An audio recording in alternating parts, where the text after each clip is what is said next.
حضرت عبداللہ ابن عباس غالباً بیٹھے تھے تو آپ کے پاس کوئی تابعی بیٹھے تھے، تو اچانک آپ نے فرمایا تمہیں جنتی عورت نہ دکھاؤں؟ انہوں نے کہا جی دکھائیے۔ تو کہا وہ جو سیاہ رنگت کی خاتون گزر رہی ہے یہ جنتی ہے۔ تو انہوں نے کہا وہ کیسے؟ کہا ایک دن یہ حضور کے پاس آئی اور آقا کریم سے کہنے لگی حضور میرے لیے دعا کر دیجیے، مجھے مرگی کے دورے پڑتے ہیں تو میں گر پڑتی ہوں، تو آپ میرے لیے دعا کر دیجئے میں اس بیماری سے بچ جاؤں۔ تو اللہ کے محبوب علیہ السلام نے فرمایا اگر تو صبر کرے تو تیرے لیے جنت کا وعدہ ہے، آپ کہو تو میں دعا کر دیتا ہوں تم ٹھیک ہو جاؤ گی، لیکن اگر تم صبر کرو تو جنت کا وعدہ ہے۔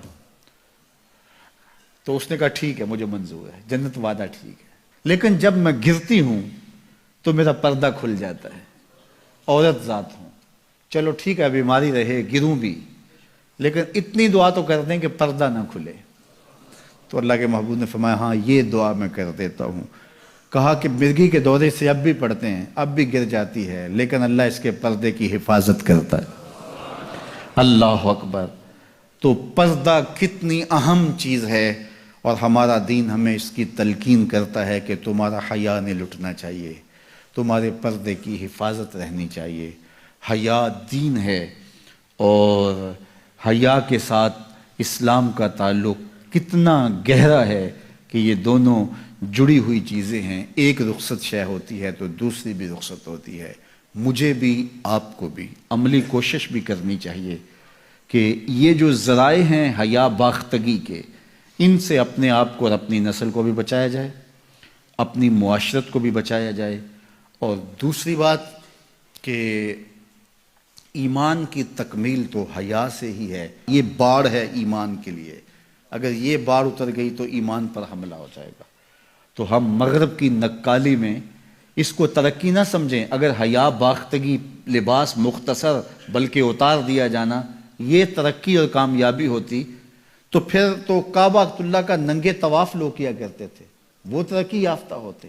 تو برہنہ ہو جانا یہ حیوانیت کی طرف سفر ہے، یہ کامیابی نہیں ہے، یہ عروج نہیں ہے، یہ فیشن اور ترقی نہیں ہے، یہ تو اخلاقیات سے کنارہ کشی ہے، یہ تو حیا باختگی ہے۔ اسلام ایک روشن خیال دین ہے، اسلام ترقی یافتہ دین ہے، اسلام انسانی مزاج سے ہم آہنگ دین ہے، انسانی ضروریات کے تقاضوں کو پورا کرنے والا دین ہے۔ انسانیت سے، ہمارے مزاج سے، ہماری فطرت سے ہٹ کر کوئی دین نہیں ہے۔ تو نفس کی تسکین اور ہے، روح کی تسکین اور ہے۔ تو جوانی کے دور کے اندر نوجوان کی زندگی کے کچھ ترجیحات ہوتی ہیں، لیکن بعد کے اندر وہ خود سمجھ رہا ہوتا ہے کہ میں یہ غلط ہوں۔ آج مغرب پریشان ہے کہ انہوں نے جوانی کے 4 ایام تو اپنی خواہشوں میں اسیر ہو کے گزار لیے، لیکن ان کے بڑھاپے کی تلخیوں کو آپ نہیں جانتے کیا ہے۔ تو مغرب کے سانچے میں ڈھلنے کی کوشش نہ کرو۔ وہ اقبال نے کہا تھا نئی تہذیب تکلف کے سوا کچھ بھی نہیں، چہرہ جو نہ روشن ہو کہ تو کیا حاجت گلگو نہ فروش۔ اندر کچھ ہو ہی نہ اور اوپر میک اپ کیا ہوا ہو تو وہ تو کبھی اترے گا، جب اترے گا تو نیچے سے کیا بلا نکلے گی۔ تو یہ مغرب کی تہذیب ایک میک اپ ہے، جب اترتا ہے تو نیچے سے بلائیں برآمد ہوتی ہیں، اور وہ بڑھاپے میں جا کے ان کی حالت دیکھو کہ وہ کتنی تلخ عجیب اور پریشان کن زندگی گزار رہے ہیں۔ لیکن مومن کی زندگی میں بظاہر تلخیاں بھی ہوں لیکن اس کا چہرہ روشن ہی آپ کو دکھائی دے گا، اگر وہ اسلام کے دیے ہوئے اصولوں کے مطابق چلتا ہے۔ تو مشرق کو کبھی بھی مغرب کی نقالی نہیں کرنی چاہیے۔ مغرب تو اس مصیبت سے جان چھڑانا چاہتا ہے، لیکن ان کی معاشرت اس طرز کی بن گئی ہے کہ جان چھوٹنے نہیں پا رہی، اور جہاں سے وہ نکلنا چاہتا ہے وہاں سے ہم داخل کیوں ہونا چاہتے ہیں۔ تو میری بیٹی، میری بہن، تو مغرب کی بیٹی نہیں ہے، تو مشرق کی شہزادی ہے۔ تیرا برقع، تیری چادر، تیرا حجاب تیری آبرو کا پہرا ہے، جب تو سمٹتی ہے تو معاشرہ پھیلتا ہے۔ تیرا حیا ہی تیری زندگی کا تیور ہے، اور یہی تیرا نور ہے۔ اور نوجوان کی آنکھوں کے شرم و حیا کے تلے عبادت کی لذت رکھی گئی ہے۔